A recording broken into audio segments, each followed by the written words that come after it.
Hello and welcome back to our conversation with TNG alumni. Today we have Shane Sullivan, who was with us in 2020 and a little bit in 2021, and is your second week now in your Second week in the job. second week in the job, and enjoying all the fun that comes with trying to get up to speed really quickly. So, um, tell us a little bit about how it's been to get a kind of acclimated into your new role.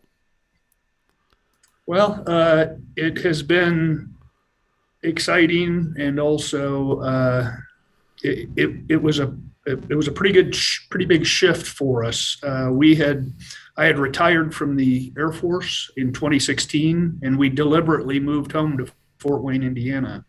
And our intention was we were going to settle there. We were staying there. We were going to allow our now 11-year-old daughter to graduate from high school there, and that was our conversation.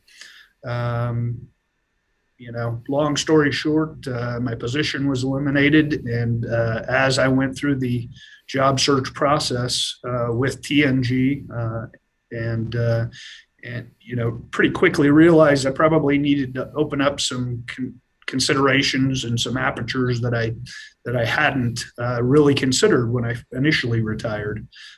So I initially in 2016 had I had no plan to go back into the military realm, either as a civilian or a contractor.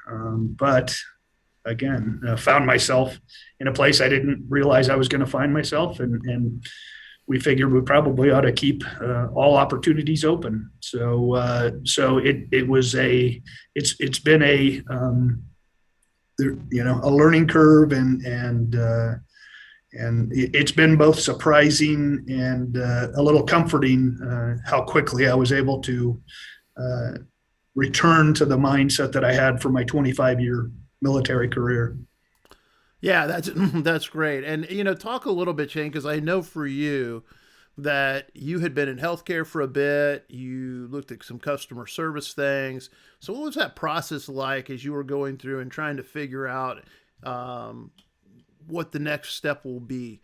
What kind of things went through your head? What kind of things did you evaluate, and how did that process work for you to kind of figure out what makes the most sense for you? Mm-hmm. Well, immediately after losing my position, again, we had the intention of staying right where we were at, and I was loving my job. Felt like I was doing a great job in the role. So my initial mindset was, well, I'm going to go look for another role in healthcare. And in my mind, I saw myself as a now healthcare professional after 25 years as a military professional. It was part of my learning process to understand that while I thought of myself that way, people in the healthcare industry didn't necessarily look at me that way. And that's one of the many things that I learned, being a part of the TNG team. So again, it was just sort of a learning process to understand that, rather than pigeonholing myself as now I'm a healthcare person, rather I needed to look at my skill sets and my experience and where might those transfer across the board in many different industries.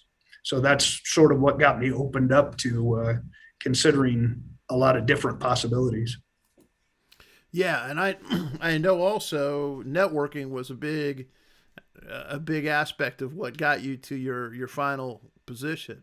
So talk a little bit about what you learned about networking and how you put it to use to kind of be able not only to reach out for the job you're in now, but as you were doing it to connect with others.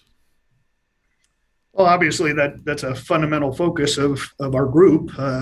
It's right there in the name, Yep. and I think I, like a lot of people, were somewhat intimidated by the idea of networking, and so accountability is a big part of the group, and I figured out pretty early on, I just needed to get beyond my, my reticence I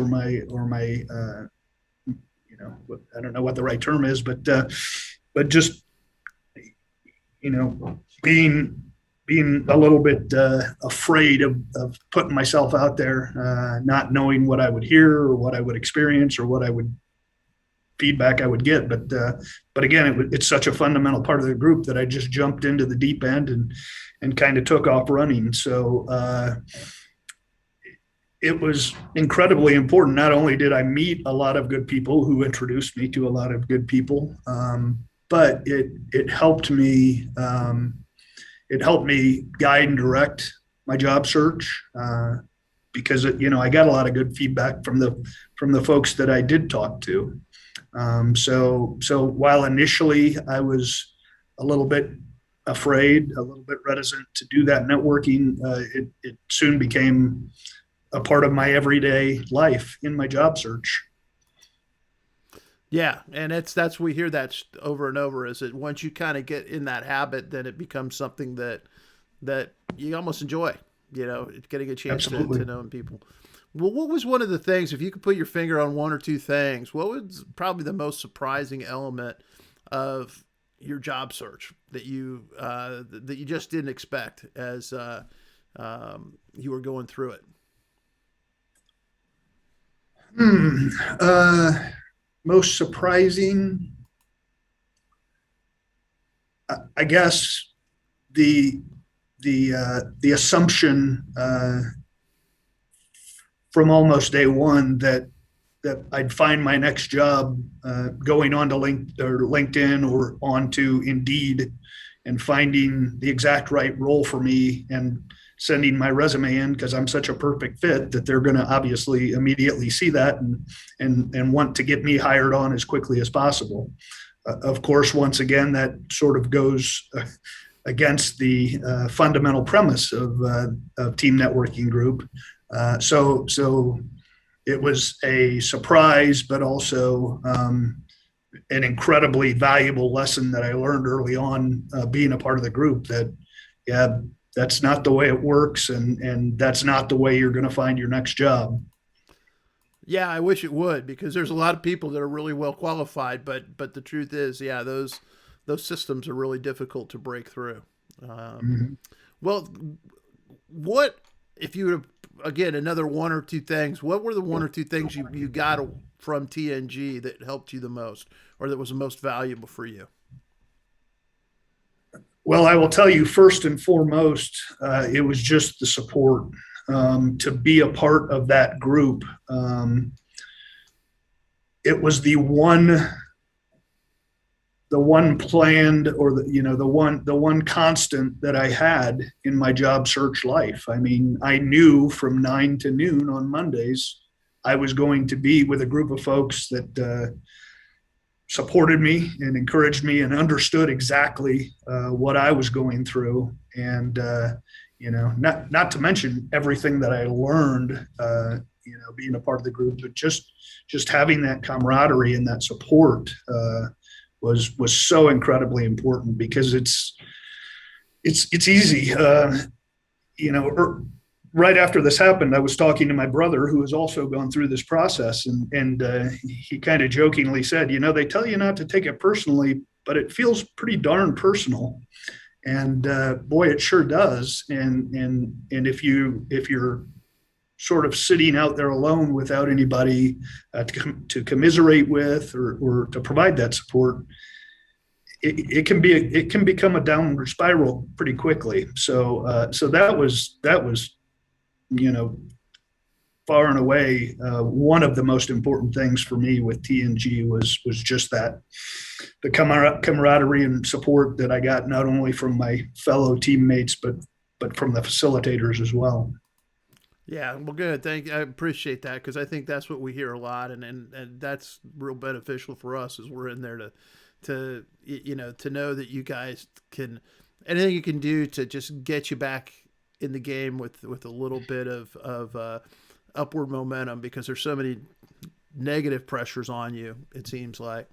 Now, last question here. What would you say to somebody who's conducting a job search or who's just recently found themselves in a position of looking for work? What advice could you give them as they get started to try and find their next position? Well, oddly enough, I'm doing that to some degree right now. I have a former fellow Air Force coworker who is also out here in Colorado, and he's about 18 months out from transitioning out of the Air Force and starting to look for his new role. So I'm kind of walking that walk with him, and really just taking all of the great stuff that I learned from being a part of TNG and sharing that with him. I was just on the phone with him yesterday, and I told him, you know, you're 18 months out. You need to get on LinkedIn right now, and it's not too early to not only clean up your LinkedIn profile but start getting active on it. The sooner you do that, the more dividends it'll pay for you in the future, because you'll start, you know, you'll have a more robust profile, and you know, it'll be seen by more people. I've also got him to start thinking about networking again, the incredible importance of networking. So just don't be afraid to get out there and do it. And one of the things that I learned and that was reinforced with TNG is that there's a lot of people out there who have been through the same or very similar circumstances. And those people tend to be the ones who love to help because they know exactly what you're going through. So just the incredible value of networking, and then specifically, you know, just running into those types of people who are more than happy to help you out. Yeah, I think once you've been in that situation, it's almost a fraternity or band of brothers kind of thing that you realize that you know, you've got to help each other out because it's tough. But you mentioned that part about your buddy who's 18 months out, and that is one of the, I think, the things that really blows me away is that we get this comfort level where we think, oh, we don't have to worry about it, and then all of a sudden, when the pressure's on, you have to turn on a dime, Mm-hmm. and it's hard to do that. So that's great advice to be able to say, listen, take this time where you don't have anything hanging over your head, get your LinkedIn profile out, start building your network, putting your stories together, start trying to find that. That'll serve them well. So Mm-hmm. thank you, Shane. I appreciate your time, and we're glad you could